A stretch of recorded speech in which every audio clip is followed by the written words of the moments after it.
Hello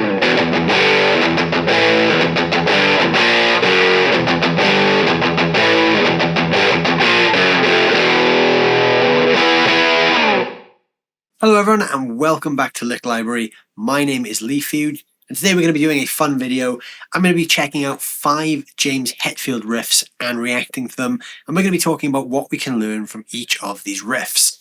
So James Hetfield, for anyone who doesn't know, is the frontman and rhythm guitar player for Metallica. He is known for his insanely ferocious downpicking ability, and he writes some fantastic heavy metal and heavy rock riffs. Wherever you want to band Metallica in the spectrum of rock and metal, they are originally a thrash metal band, but by the heavy standards of today's music, they're perhaps not considered as heavy as they were in their heyday in the 80s. But nonetheless, we're going to be checking out some of his best riffs, reacting to what they are, and then we're going to be talking about what we can learn from them and how we can kind of take some of these Hetfield style concepts and use them for our own playing. If you want to learn to play guitar a little bit like James Hetfield and you want to steal some of his tricks, there's a video over on the Lick Library channel that I made recently where I dive into some of his key guitar playing habits. So you can hit the link in the top corner to go check that one out as well. Steal all those techniques and put them into your own playing style. All of the riffs that I'm going to be reacting to are timestamped down below in the description as well. I'm going to be playing along and doing my own interpretations of them as we go as well, and talking about some of the key features of that riff. So if you want to skip ahead to a specific riff, you can hit the timestamp down below. So the first riff we're going to be checking out is the main kind of hook, or the main heavy riff in the track Enter Sandman. This is a great riff filled with some grooves, so let's get stuck straight into this one. So this is a really cool riff because it's got a really cool build-up. There's a big build-up to this riff kicking in, so we've got this kind of anticipation set by the build-up here. It's just a simple kind of chug along on the E with the occasional F chord thrown in. But it's a really cool riff. But when the main riff kicks in, the groove goes hard. And this is a really great example of how simplicity in a metal riff is very useful. So obviously they're building it up. Here's where it kicks in.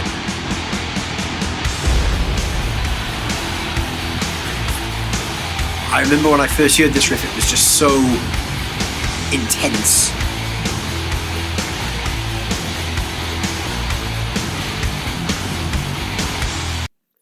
So that is such a cool riff, and there's not much to it. When I kind of said that this riff is quite simple, really it is. There's not much going on. So we've got an E power chord, and then these notes here. 7 on the A, 6 and 5 on the E.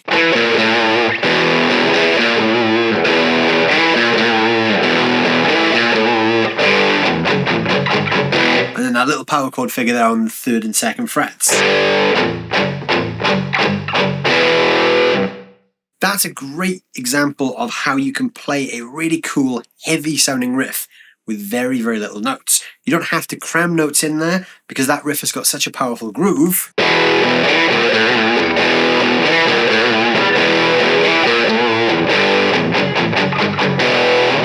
doesn't really need a lot else.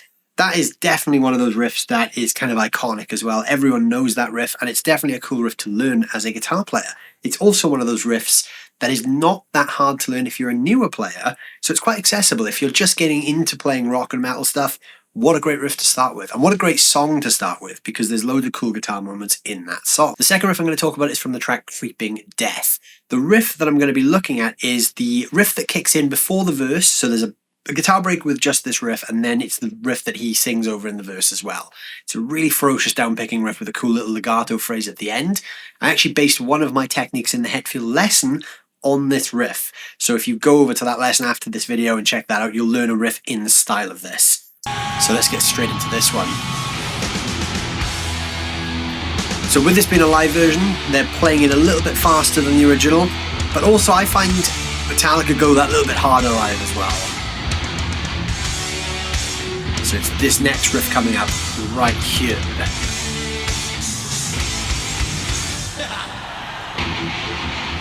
There it is.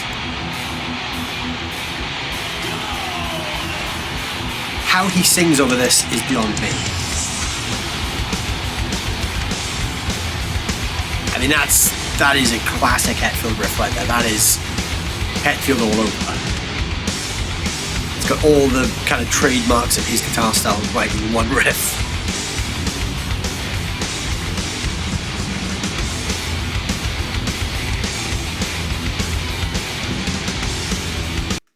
So yeah, it's fast. It's based around an E power chord, actually. So really, it's kind of this idea that you're doing a lot with very little again, but you're just doing it very fast. So that riff is that E5 power chord, but we're separating the low E note with a double stop on the A and D string second frets. So it's just sort of alternating between that open string and that low E power chord. But then he's doing this little thing at the end.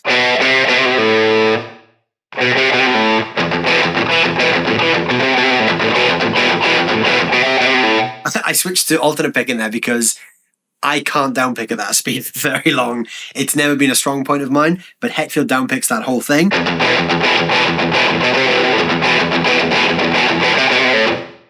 It's an incredibly fast riff to downpick, and that's really what we can learn from that, is that ability to downpick cleanly but fast. You can kind of do those kind of power chord things where you're alternating between that low sort of root note and a double stop somewhere. It's a lot of fun, but it's a really cool riff. I do have to alternate pick it when I play it because it's, you know, it's not my strong point to downpick speedy thrash stuff, but it's a great riff for learning downpicking.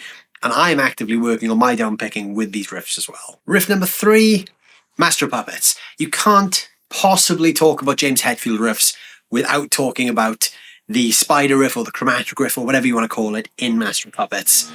It's an iconic one. I mean, that intro riff on its own is iconic, but I think the riff that really kind of turns heads in this one is when he goes into that chromatic riff before the verse. That is, you know, ultimate Hetfield. And again, if you want to work on your downpicking, learn this song and downpick the whole thing.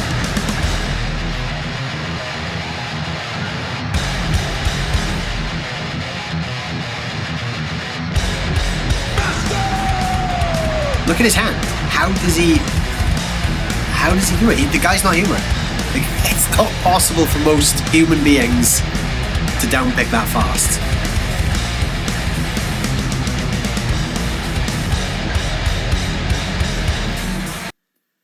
I mean, come on.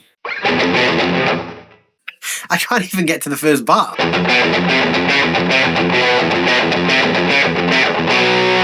That's really hard to do with downpicking. So I've always cheated when I play that riff, and I do 2 downpicks and then an uppick on the note on the A. So if you've never learnt this riff, it's open and 1 on the low E string, and then we're ascending chromatically 2, 3, and 4 on the A string.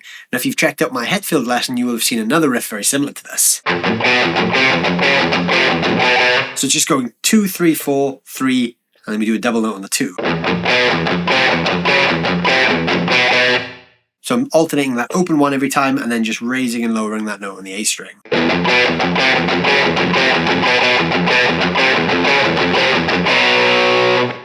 It's such a hard riff, but I mean, again, it's great for precision because you do have to be very precise with downpicking because you're swapping between strings. Like I said, I've always alternate picked that A note just because it gives me a little bit more time. But a great riff that is for downpicking. It's great for building stamina.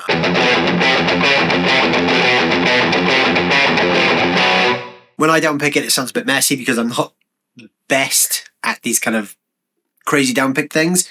But what a cool riff to learn that with. If you're looking to push your downpicking to that next level, get involved with that riff. That's a really fun one. All right, riff number 4, we're coming up to date now with a track from the last Metallica album, the Hardwired to Self-Destruct album, and it's the track Hardwired.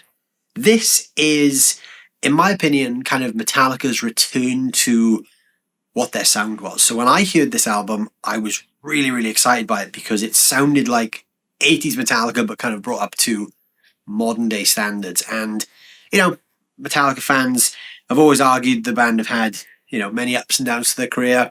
And there's a few moments where they've kind of strayed away from what their sound is.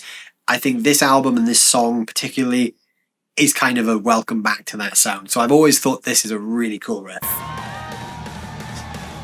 So I've always liked the live version because they kind of have the first bit of the track on playback and then they kick in when the main riff comes in. So that kind of machine gun-like thing is all on playback. Very, very kind of, almost kind of 16th note cross triplet kind of things. Very tight. But when this kicks in, it's super heavy.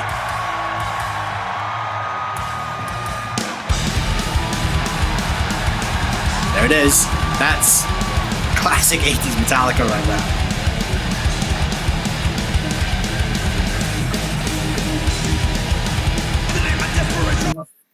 That is that early 80s kind of thrash speed picking thing where you're just kind of really going in on a single string there, but with some moving power chords. So it's a fun riff, but it's, again, stamina is the key thing here. You're not going to downpick this one. Hetfield even alternate picks this.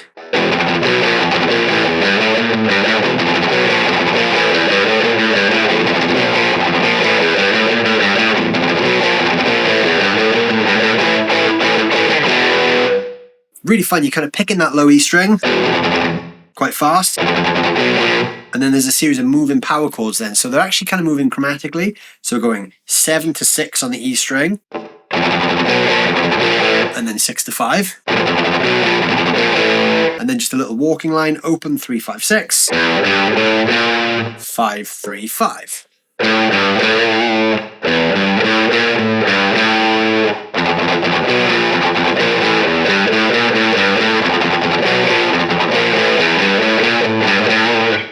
Obviously played much faster.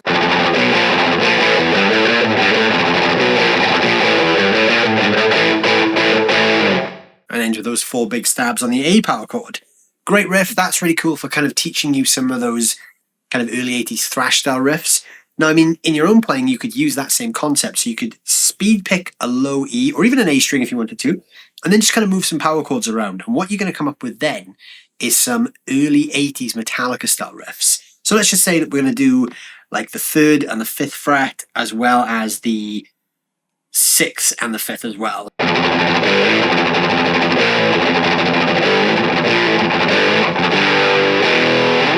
You can kind of see, even just by throwing a couple of random power chords in there rhythmically, we can come up with some quite cool thrash riffs. So that riff is a really cool way to introduce yourself to writing that style of riff as well. All right, the 5th and final riff we're going to react to is from the track For Whom the Bell Tolls. This is probably the first Metallica riff I ever learned, actually, and I remember when I learned this, I was probably about 12 or 13 years old, and it was just like the heaviest sounding thing I'd ever played or heard. It was such a cool riff. It's not that hard to play, which is what made it really great for me, because it was very accessible when I started out. But yeah, such a fun riff. It's the riff that exists under the chorus, but they play it before the verse as well. So let's just dive straight in. I'm diving in quite late into the intro here because this song does have like a 2.5 minute intro. We don't need to go through all of that. We're just going to go straight to the riff that I'm talking about. So this bit, actually, that Kirk's playing, I had a hard time playing that when I was younger. That drove me nuts.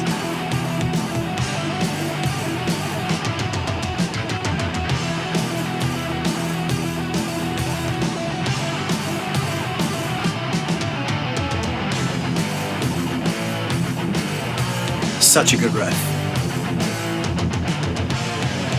They're playing it so much faster as well because it's a live version.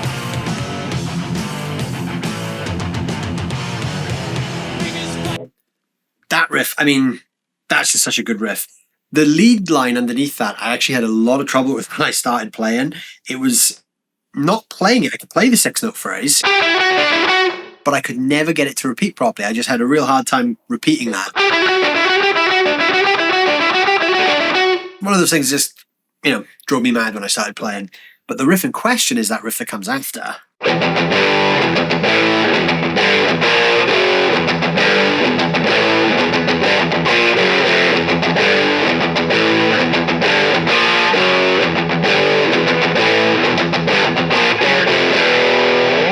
That to me was like the heaviest thing I'd ever heard when I was younger.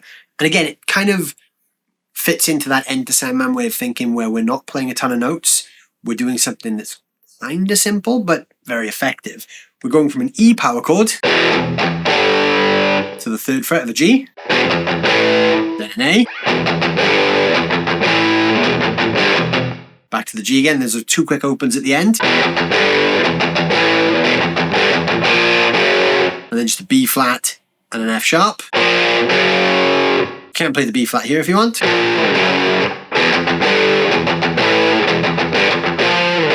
If that's easier for you. Second time starts the same. Same ending, but it's just accented slightly different. B flat, F sharp, F.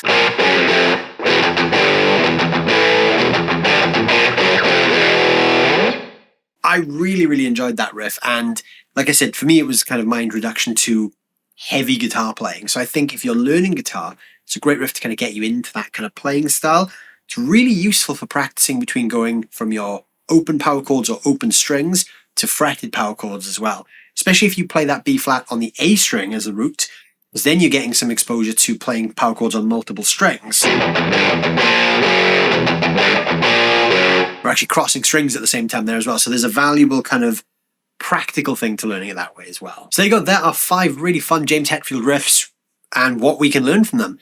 Let me know down below in the comments what your favourite Hetfield riff is and what you've learned from that riff. I'd love to hear what you guys are learning from James Hetfield as well. I was a huge fan growing up. I learned a lot of Metallica stuff in the early days. And even though I'm not really a metal player these days, I did spend a lot of time kind of chugging along to those early Metallica records. And, you know, I still love them now to this day. They're a lot of fun to play. And there's a great mixture of techniques and kind of abilities within their songs. You know, whether you're a beginner, there's a couple of cool riffs like Enter Sandman you can learn. And as you get more advanced, you can go on to things like Hardwired, Creeping Death, Master of Puppets, and, you know, beyond. There's a bunch of different layers to what you can do with Metallica. So let me know down below what your favourite Hetfield moments are. Don't forget to hit the subscribe button to the Lick Library YouTube channel. There's more videos just like this, but if you want to see us reacting to specific artists and riffs and songs, let us know. Let us know down below in the comments who you guys want to see us reacting to, and we will take a look at that for you. Whenever you're ready to take your guitar playing to that next level, head over to licklibrary.com, sign up and access the library of lessons. There's a bunch of cool stuff over there that'll take you from, you know, first day of playing right up to seasoned pro. There's a bunch of cool stuff. And also, don't forget to check out my James Hetfield guitar lesson where I talk about 5 of his key guitar playing habits. That is linked in the top corner of this video. Thank you guys so much for watching as always. I'll see you guys very soon.